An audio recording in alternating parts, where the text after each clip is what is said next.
जाओ कि हम किसकी पूजा करें किसकी ना करें। ठीक, दूसरा प्रश्न ये है, यथा तरोर्मूलनिषेचनेन तृप्यन्ति तस्कन्धभुजोपशाखा प्राणापहारा च यथेन्द्रियाणां तथैव सर्वार्हणमच्युतेज्या। यथा तरोर मूल निषेचनेन। एक बात बताएं, जैसे हम लोग किसी वृक्ष को लगाते हैं तो उस वृक्ष को हम जल से पूरे वृक्ष को स्नान नहीं कराते हैं। क्या करते हैं? सिर्फ जड़ में जल डालते हैं। उससे क्या होता है? संपूर्ण वृक्ष हरा भरा, डालियां पत्ते सब कुछ उसके सुंदर होते हैं। बाकी हम जल से उस पूरे वृक्ष को स्नान कराते हैं, चाहे पीपल का वृक्ष हो, आम हो, किसी भी कोई भी वृक्ष हो, जितना भी बड़ा क्यों ना हो जाए, लेकिन जल जड़ में डालते हैं। तो जिस प्रकार हम किसी भी वृक्ष के जड़ में जल डालते हैं और जल डालने से वो संपूर्ण वृक्ष हरा भरा होता है, उसी प्रकार से ये पहला उदाहरण था।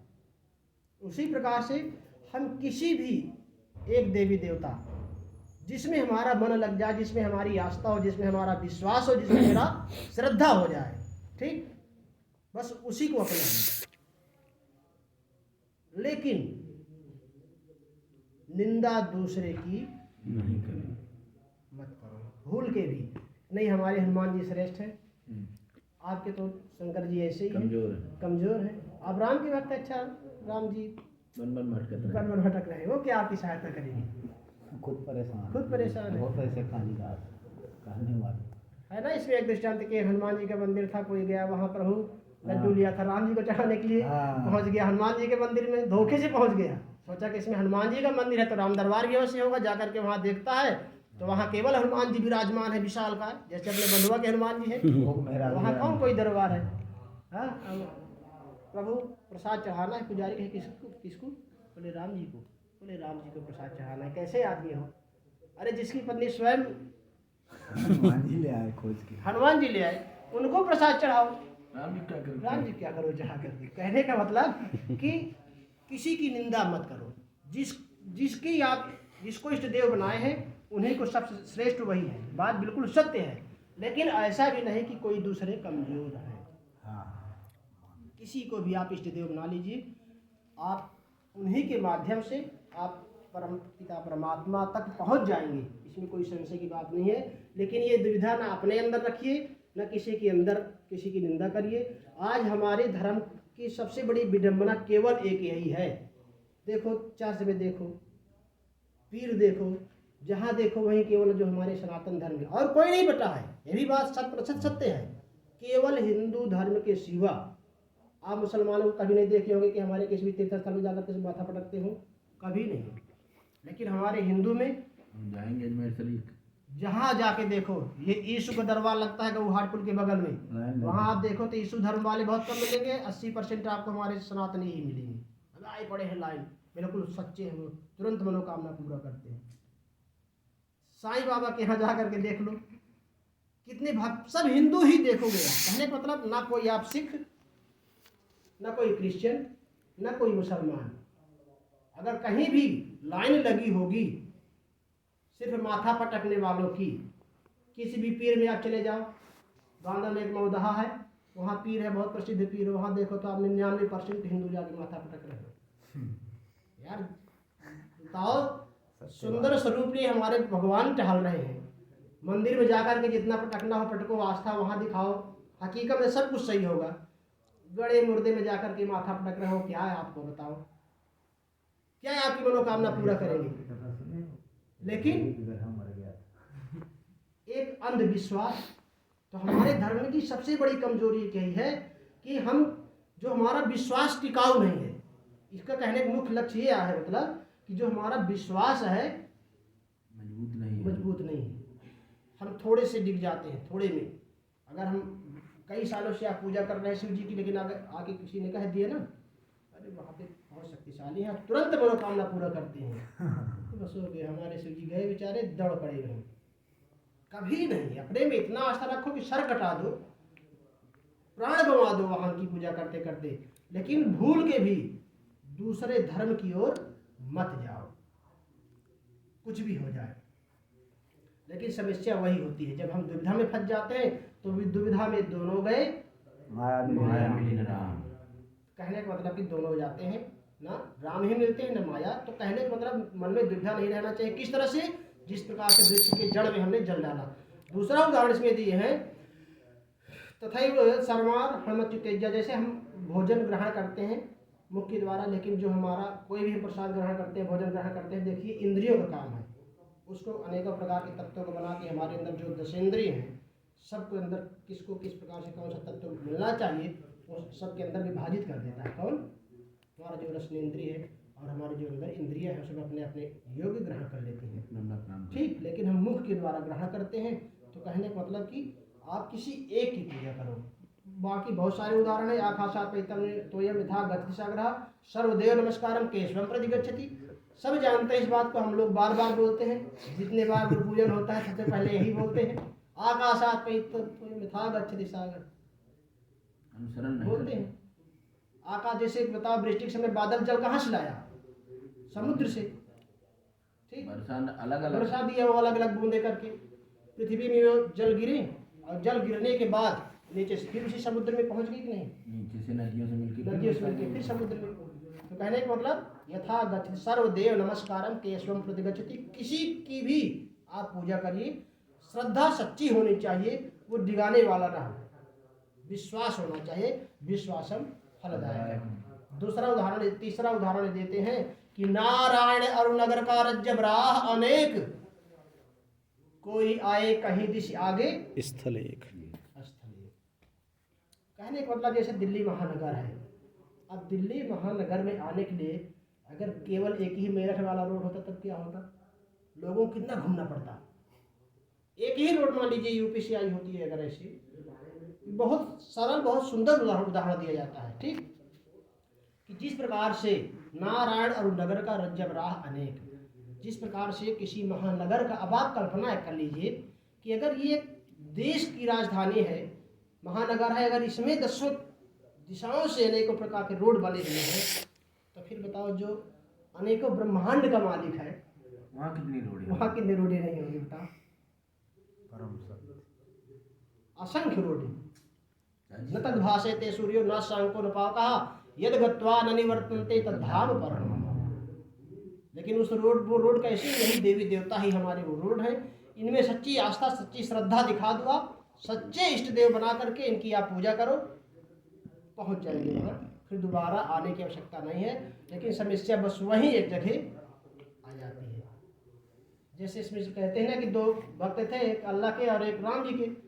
अल्लाह वाले ने ऊपर चढ़ के कूदा, हाय अल्लाह बचा लो, बच गया। लेकिन जब राम जी वाला देखा कि अरे ये तो बच गया, तो हाय अल्लाह हाय राम बचा लो, तो राम नाम सत्य हो गया। क्योंकि उसके अंदर अपने दृढ़ विश्वास नहीं था कि यार ये अल्लाह वाला तो बच गया, कहीं ऐसा नहीं कि राम जी धोखा दे जाए, ये तो गए काम से।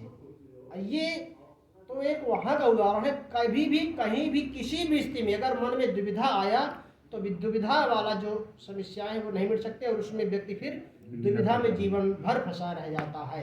सुविधा दुविधा में विविधा हो जाए। तो कहने का मतलब कि कभी भी दुविधा मन में किसी तरह का मत रखो, ठीक।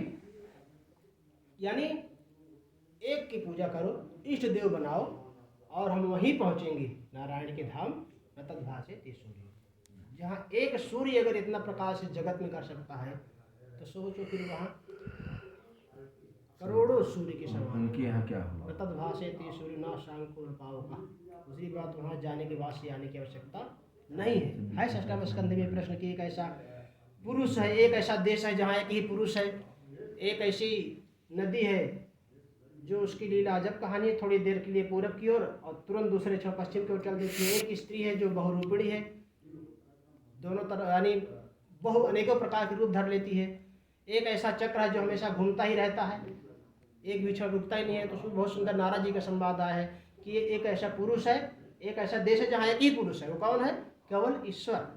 हकीकत में जो उस दिन स्त्री कही थी ना कि पुरुष, तो मीरा जी कहती है ना कि मैं तो समझता था कि एक ही पुरुष होता है। तो हकीकत बात है कि संपूर्ण पुरुष एक ही है, ईश्वर, उसके सिवा दूसरा कोई है ही नहीं, ठीक। ऐसी नदी कौन है? ये माया रूपी नदी है जो बहुरूपिणी है, थोड़ी देर के लिए पूरब की और दूसरे क्षण पश्चिम की ओर बहती है, जिसमें जो पड़ जाता है फिर वो जल्दी पार नहीं पाता है। कहाँ से पार पाएगा? अगर नदी एक तरफ बहे तो पार पा सकते हो। अब आप अगर पूरे तरफ तैर रहे हो, सोचो कि अगर जिधर धारा बह रही है उधर ही बह चलो आप, तो सोचो कि पार हो जाए, तो दूसरे क्षण फिर उधर बह चलेगी, वो जहाँ से लगी वहीं फिर पटक फिर पटक देगी, कोई सवाल ही नहीं है। तो कहने का मतलब एक ऐसा चक्र है, काल रूपी चक्र, जो निरंतर व्यक्ति मुख के गाल में जा रहा है। मैं समय हूँ। हाँ? काल के गाल में हर व्यक्ति जा रहा है, कोई किसी को समझ में नहीं आ रहा है, लेकिन प्रत्येक क्षण एक एक पल का जो समय व्यतीत हो रहा है वो समय दोबारा नहीं आ सकता है। तो कहने का मतलब कि दूसरा प्रश्न था कि हम श्रेष्ठ किसको माने, तो श्रेष्ठ मानने की यही ज़रूरत है कि जिस किसी को भी माने आप हृदय से सच्चे मन से मानिए, मन में दुविधा मत रखिए, किसी अन्य देवी देवता की निंदा मत करिए, किसी की भी बुराई मत करिए। हमारे भी श्रेष्ठ है, आपके भी श्रेष्ठ है, जितने भी हैं सब श्रेष्ठ हैं। इसमें क्या है कि अगर आप किसी की निंदा नहीं करेंगे तो सबसे फिर जिसकी आप पूजा कर रहे हैं, आपके इष्ट देव हर पल में आपकी सहायता करेंगे। ये हो गया आपका दूसरा प्रश्न। तीसरा प्रश्न फिर क्या था कि भगवान को वेदों में अजन्मा कहा गया है, फिर जन्म कैसे होता है? तो यदा यदेह धर्मस्य क्षयो वृद्धिश्च पापमनः तदा तो भगवानेश आत्मानं सृजते हरि। सुखदेव जी कहते हैं परीक्षित, यदा यदेह धर्मस्य क्षयो वृद्धिश्च पापमनः, इस संसार का नियम है कि जब जब इस धर्म की हानि होने लग जाती है और असुरों का, अत्याचारियों का, राक्षसों का पाप बढ़ने लग जाता है, तब भगवान स्वयं अपना इस धराधाम पर अवतार लेकर के अनेकों प्रकार के जो अपराधी होते हैं उनको दंड दे करके और धर्म की स्थापना करके चले जाते हैं। बोला अपने सुधामगमन के लिए करते हैं। अच्छा, अब तक में हो कितने चुके हैं? चतुर्थ में है।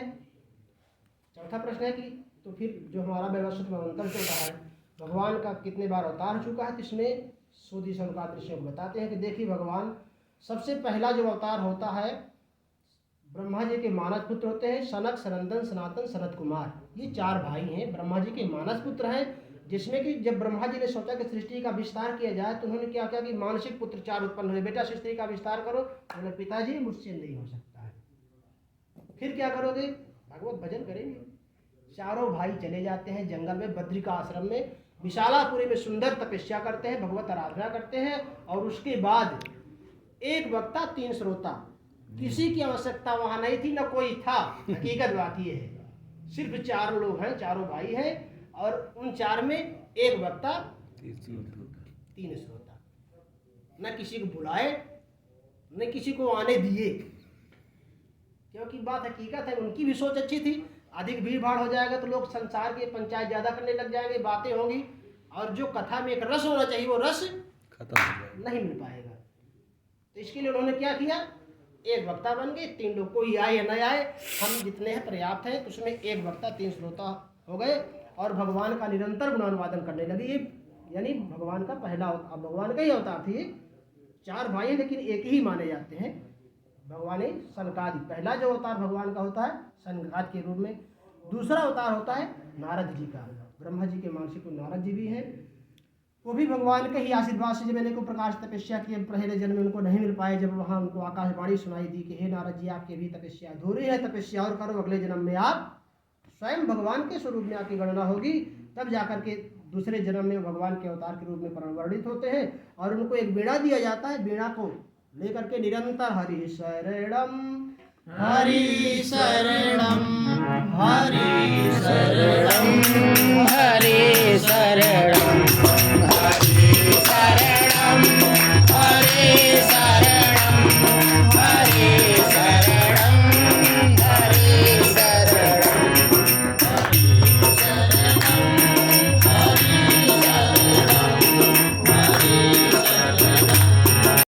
तो नारद जी ने क्या किया?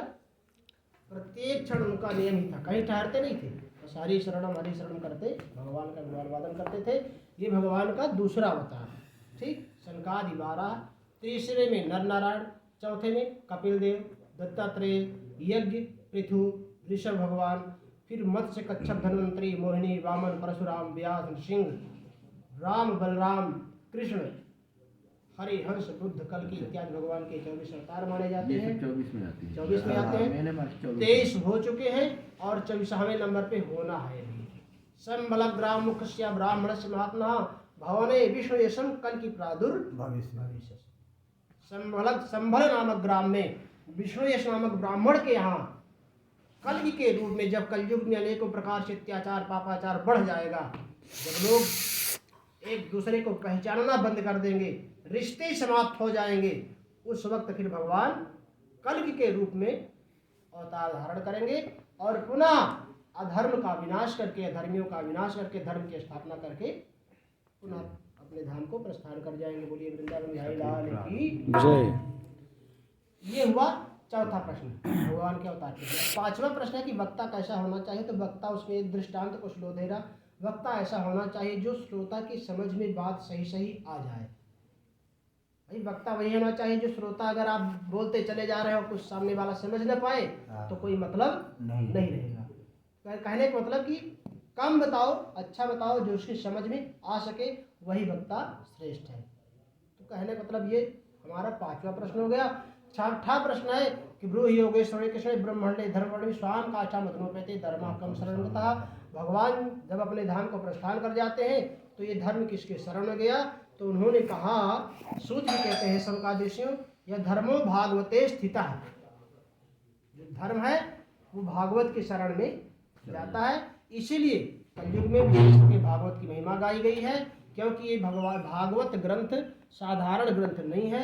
इसमें जो है भगवान का स्वयं श्री विग्रह है और इसकी महिमा ये है कि वासुदेव कथा प्रश्न पुरुषां श्री पुनाति वक्तारं पृच्छकं श्रोत्रिं तत्पाद शरीरं तथा। वासुदेव कथा प्रश्न यानी इसमें दशम स्कंद बताते हैं सुखदेव जी के, हे परीक्षित, यह भगवान का जो गुणानुवादन है, यानी इसको जो पूछता है, वक्ता वक्तारम पृच्छकम श्रोत्रिम तत्पाद शरीरम था, इसमें उन सबका कल्याण होता है। किसका?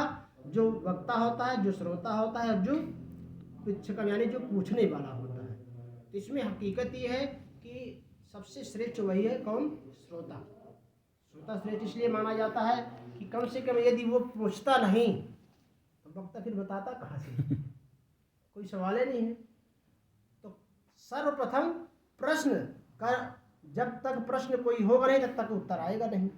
तो इसमें वक्तारम पृच्छकम श्रोत्रिम तत्पाद शल्यम था, इसमें इसलिए श्रोता महान बताए गए हैं कि कम से कम उन्होंने इस प्रकार के हरि चर्चा किए। सुखदेव जी कहते हैं, राजन आप धन्य हो, कम से कम आपके बहाने भगवान का अनेकों प्रकार से गुणानुवादन हुआ। इसीलिए भागवत ग्रंथ ये कोई साधारण ग्रंथ नहीं है।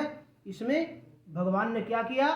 तिरोधाय प्रविष्टेयम श्रीमद्भागवतारणवाद। भगवान ने अपने ही स्वरूप सहित इस भागवत में प्रविष्ट हो गए और इसका फल क्या हुआ कि सेवना श्रवणात् पाठात् दर्शनात् पापनाशिनी। इसको जिसने केवल दर्शन तक कर लिया, जो सुन लिया, श्लोकार्धम श्लोक पादम व पठेत भागवतम च नित्यम पुण्यवाप्नोति राजसूयास्तु में गयो, वो तो बहुत कुछ कर लिया। हकीकत बात यह कलयुग में श्लोकार्धम श्लोक पादम व, एक श्लोक भी यदि किसी ने सुन लिया, अथवा किसी श्लोक में 4 पाद होते हैं, आधा श्लोक, आधा भी नहीं तो आपने केवल श्लोक का चौथा भाग, श्लोकार्धम श्लोक पादम व पठेत भागवतम च नित्यम पुण्यवाप्नोति राजसूयास्तु में गयो। यदि इसकी कोई प्राणी इसका प्रतिदिन दर्शन भी कर लेता है तो समझिए कि वो धन्य है। अगर एक श्लोक आधा श्लोक सुन लिया तो समझिए कि महान है, बहुत ही धन्य है। इसलिए ये भागवत ग्रंथ कलयुग की महान ग्रंथ है और इस कारण से श्रीमद् भागवत महापुराण महान बताया गया कि इसमें भगवान का स्वयं दूसरा श्री विग्रह है, भगवान का प्रविष्ट यानी तिरोधाय प्रविष्टम श्रीमद् भागवत। इस धर्म फिर इसीलिए इनके शरण में, तो कलयुग में धर्म किसके शरण में है? भागवत के शरण में धर्म। धर्मो भागवते स्थिता। तो इसलिए क्या करना चाहिए कलयुग में? इसीलिए इन प्रकार किसी भी प्रकार से हो सके आप भगवान का गुणानुवादन करिए। हरिर हरदि पापानि दुष्ट चित्तैरपि स्मृता अनिच्छयापि संपृष्टो दहत तेव ही पावकः।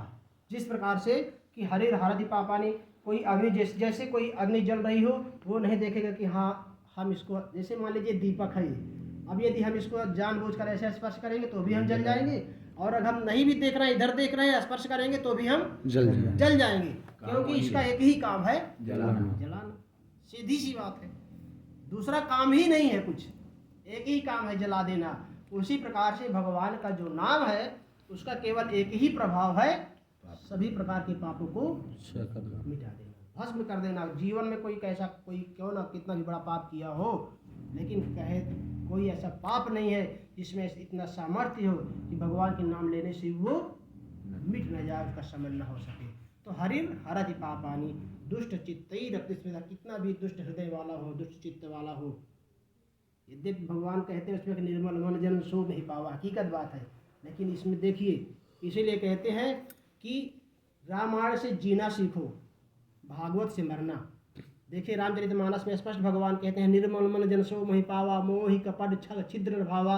लेकिन इसमें कन्हैया क्या कहते हैं कि दुष्ट चित्तैरपि स्मृतः, कितना भी आपका मन लगे या न लगे, मन आपका कोई कैसा भी हो, हमसे मतलब नहीं है, लेकिन शरण में आ जाओ, बस मेरा नाम तुम ले लो किसी तरह से। और आगे उदाहरण भी देते हैं अनेकों प्रकार से। वही पंचम स्कंद में नरकों का वर्णन करते हैं। सुखदेव जी जब कांपने लग जाते हैं तो उदाहरण देते हैं उन्होंने कि भैया सांकेतम पारिहास्यम स्तोभम हिरणमेवा वैकुंठ नाम ग्रहणम शेषागरम विदु। सांकेत में मतलब हास्य परिहास्य में, मजाक में। पहले गांवों में देखिए लोग क्या इतना अच्छा नाम रखाते थे, सबका कुछ न कुछ ऐसा नाम रखाते थे जिसका कि वो नाम अच्छा हो, भगवान से जुड़ा हुआ हो। क्योंकि ये भी 100% बात है, यथा नामः तथा गुणः, होता है ऐसा, बिल्कुल सत्य बात है। तो उन्होंने क्या किया, सांकेत्यम पारिहास्यम वा, आप मजाक में भी इनका नाम ले रहे हैं भगवान का, हंसी में मजाक में। यहाँ तक कह दिए एकादश स्कंद में कि यो यो मयि परे धर्मः कल्पते निष्फलाय चेत् तदा यासो निरतस्यात् भयादेरु सत्तमा। आप जिस काम को सबसे निकृष्ट काम समझ रहे हो, उसमें भी किसी भी बहाने ये जो भक्त मेरा नाम लेता है, मैं उसको संसार सागर से तार देता हूँ। और हमें कहते ही नहीं है, करके दिखा है, बहुत सारे उदाहरण इसके अंदर ही हैं। तो इसलिए क्या करना चाहिए, भगवान के नाम की महिमा यही है, किसी भी तरह से लिया जाए वो कल्याण करने वाला ही है, कल्याणकारी होता है। और राजसूयास्मेघ हो, कहने का मतलब कि राजसूय करने वाला व्यक्ति का जन्म एक बार हो सकता है, लेकिन भगवान का दर्शन करने वाला, इनके नाम लेने वाले भक्त का, यानी एकोपि कृष्ण प्रणामो दशाश्वमेधावतेन तुल्यः दशाश्वमेधि पुनरेदि जन्म कृष्ण प्रणामी न पुनर्भवाया। एकोपि कृष्णस्य पिता प्रणामो दशाश्वमेधावतेन तुल्यः, जो वास्तव में सच्चे मन से भगवान को एक बार प्रणाम कर लिया, 10,000 अश्वमेध का फल उसे प्राप्त हो गया। आपको मन नहीं देखे कि ये मन से प्रणाम किए हो, अभी मन से प्रणाम किए हो।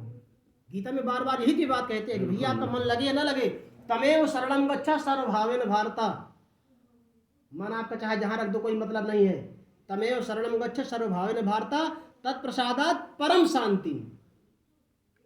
यदि परम शांति की अनुभूति करना चाहते हो, स्थानम प्राप्यसि शाश्वतम, यानी अनेकों प्रकार के दुविधा में मत फंसो, केवल मेरे शरण में आ जाओ बस। तमेव शरणम गच्छ सार्वभावेन भारता तत्प्रसादात्, मैं वादा करता हूँ, वचन देता हूँ आपको, मैं आपको समस्त दुविधाओं से मुक्त करते हुए आपको परम शांति की अनुभूति करा दूंगा। इसीलिए उन्होंने इसलिए कहा कि देखिए मन को भगवान इस बात को जानते हैं, क्योंकि गीता में अर्जुन से कहते हैं पार्थ, यह जो मन है, अगर हम ये सोचे कि हम मन लगे तब हम पूजा करें, हमारा मन लगे तब हम कोई अच्छा काम करें, मन जीवन में लगने वाला नहीं है। क्योंकि भगवान कहते हैं गीता में, चंचलम हि मनः कृष्णा प्रमादि बलवदृढ़म तस्याहम निग्रहम मन्ये वायुरिव सुदुश्चलम।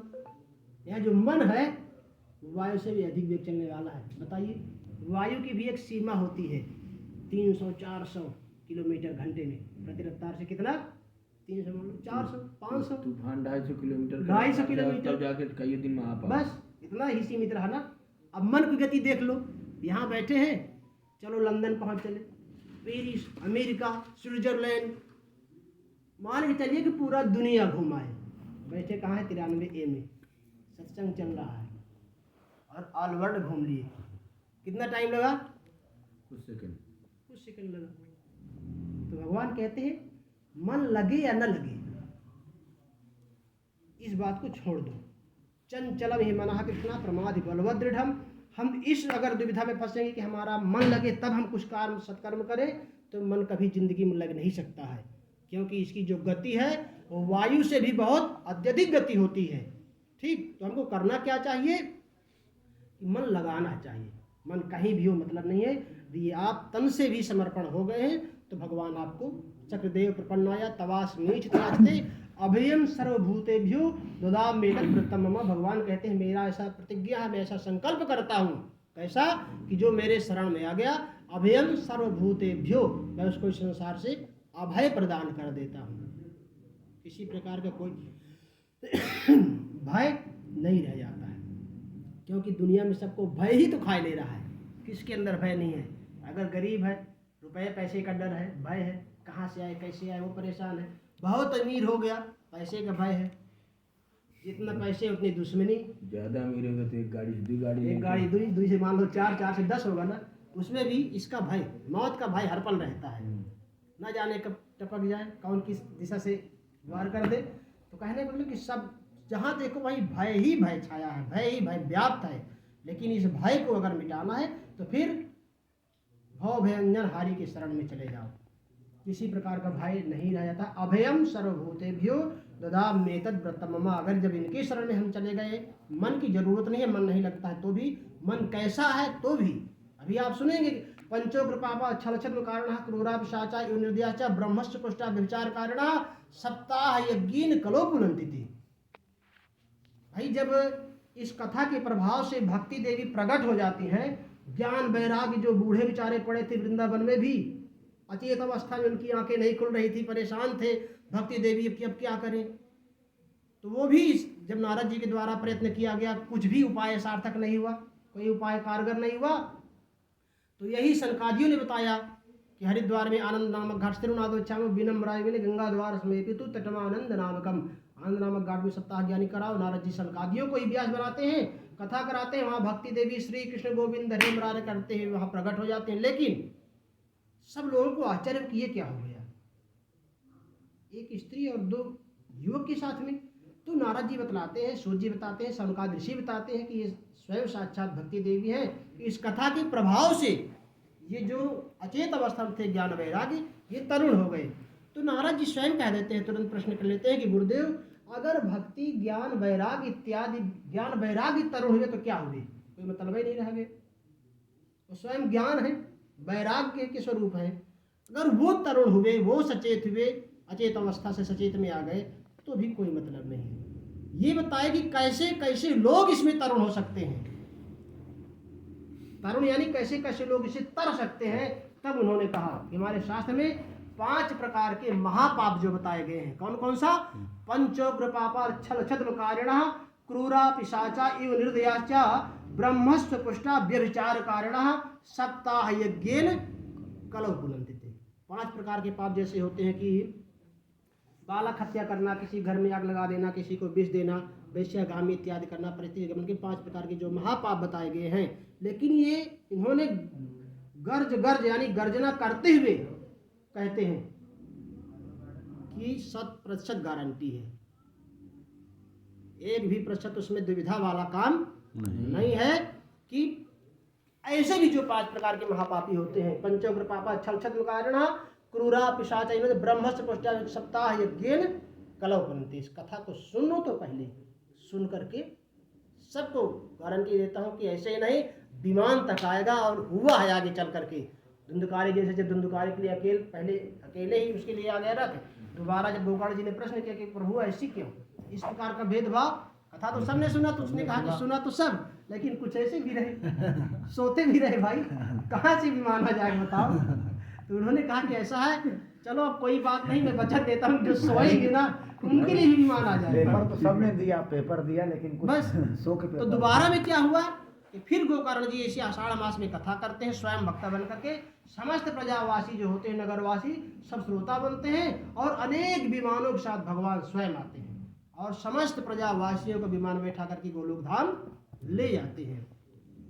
तो इसमें कहने का मतलब ये था कि भगवान में सच्चा मन लगे या ना लगे, मन लगाने का प्रयास करना चाहिए, और मन नहीं भी लगता है तो भी हमारा जो कर्म है वो करना चाहिए, सीधी सी बात है। एक बहुत बड़े बड़े विद्वान लोग, सप्ताह ज्ञान भी चल रहा था, उसी में बड़े बड़े वेदांत, वेद में, उपनिषद में, अनेकों प्रकार से वहाँ जितने विद्वान आए हुए थे दूर दूर से, बड़े बड़े शंकराचार्य, मठाधीश इत्यादि, सब लोगों ने अपने अपने ज्ञान के अनुसार भाषण दिया, सब लोगों ने भाषण दिया। सुंदर सुंदर वक्तव्य दिए, कोई वेद से, कोई वेदांत से, कोई उपनिषद से, कोई गीता से, अनेकों प्रकार के उन्होंने उदाहरण दिया।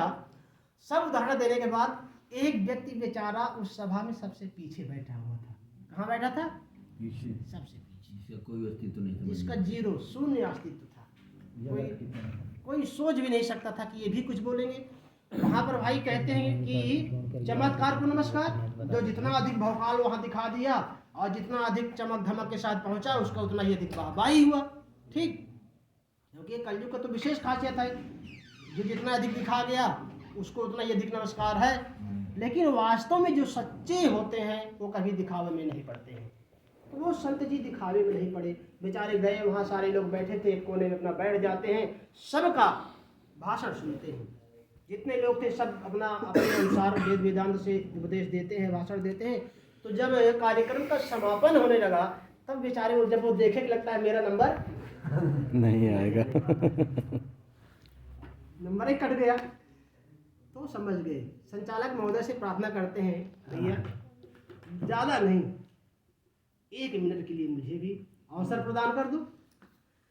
तो संचालक बेचारा ऊपर से नीचे तक देखता है, अच्छा,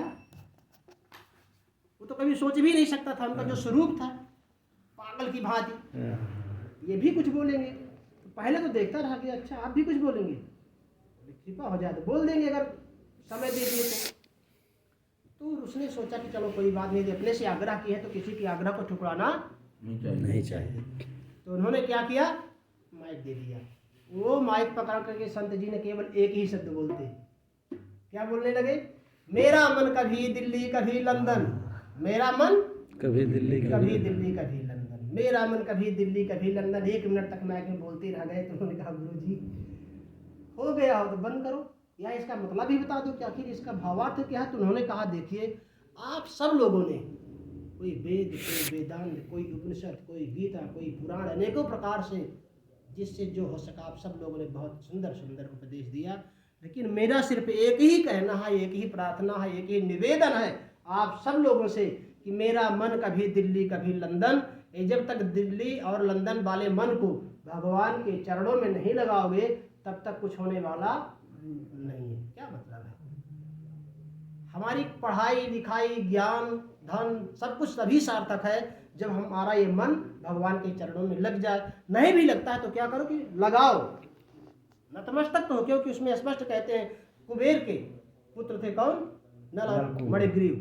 ठीक, नलकुबर मणिग्रीव 2 पुत्र थे। तब ये भाई कुबेर के पुत्र, जिसके पास थोड़ा दौलत हो जाते यार उबाह मानने लगता है, जो कुबेरे के पुत्र है अपने को क्यों किसी से कम समझेंगे। भाई स्नान कर रहे थे सरोवर में, नारद जी निकल पड़ते हैं, कुछ गंधर्वियाँ थी, देखी भाई देवर्षि आ गए हैं, तुरंत बेचारी सब प्रणाम करती हैं। लेकिन ये बड़े बाप के बेटे हैं, रुपए पैसे जहाँ ज़्यादा भर जाते हैं वहाँ से संस्कार भग जाता है अपने आप। अगर संस्कार है तो समझिए कि इसकी बहुत बड़ी कृपा है। बहुत कम ऐसे घर मिलेंगे जहाँ धन जाता है वहाँ से धर्म निकल जाता है। लेकिन अगर वहाँ धर्म भी है, संस्कार भी है, तो समझिए कि ठाकुर की बहुत बड़ी कृपा है। वो घर फिर घर नहीं स्वर्ग रहता है। तो वो सब जब इतने बड़े बाप के बेटे देखे, इनसे क्या मतलब, कौन आ रहा है कौन जा रहा है, तो नारद जी ने उनको श्राप दे दिया। अच्छा, देखने के बाद भी कोई संस्कार नहीं, यानी प्रणाम तक नहीं, बोले जाओ जड़ की भांति, जड़ की भांति खड़े रह गए, जाओ जड़ ही हो जाओ, वृक्ष हो जाओ। नारद जी ने